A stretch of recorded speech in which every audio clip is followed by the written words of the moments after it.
شکاری کتا اگر شکار کر کے کوئی جانور لے آئے تو کتے سے کیا ہوا شکار ہم پکڑ کر اس کو کھا سکتے ہیں،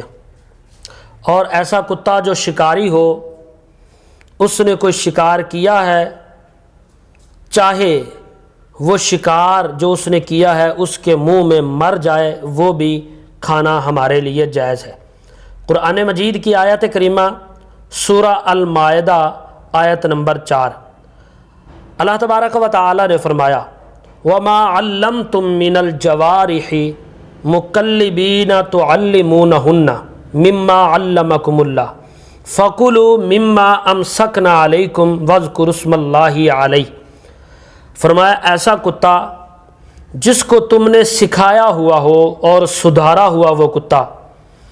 اللہ کا نام لے کر اس کتے کو تم نے چھوڑ دیا،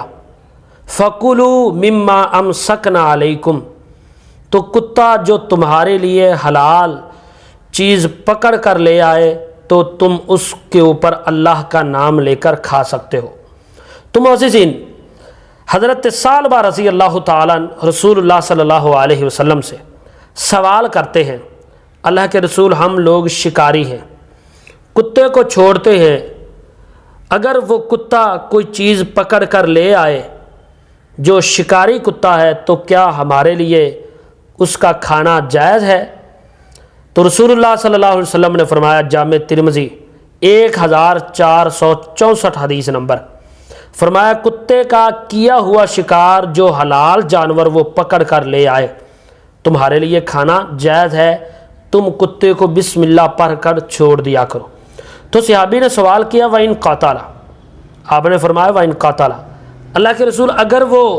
جو کتے نے شکار کیا ہے وہ کیا ہوا شکار خرگوش ہے یا دیگر کوئی حلال چیز ہے، اگر کتے کے منہ میں وہ مر جائے، تو جامع ترمذی 1464 فرمایا اگر کتے کے منہ میں وہ کیا ہوا شکار مر جائے، بشرط ہے کہ اس کے ساتھ دوسرے کو کتے مل کے اس کو کھائیں نہ، یا بشرط سنن ابی داود 2856 حدیث نمبر کہ شکار کرنے والے شکاری کتے نے خود نہ اس کا کچھ حصہ کھا لیا ہو، اگر کھا لیا ہے تو وہ شکاری کتا نہیں ہے، وہ تمہارے لیے جائز نہیں ہے۔ تو معززین، قرآن مجید کی یہ آیت کریمہ جو میں نے پڑھی ہے، تفسیر ابن کثیر، تفسیر احسن البیان، تفسیر اصدق البیان، تفسیر مکہ اور دیگر تفاسیر میں آپ یہ آیت کریمہ کی تفسیر پڑھیں تو یہی ملے گا سبق کہ شکاری کتا کسی جانور کو پکڑ کر لے آئے تو وہ جانور تمہارے لیے حلال ہے، کیونکہ وہ عام کتا نہیں، وہ شکاری کتا ہے۔ السلام علیکم۔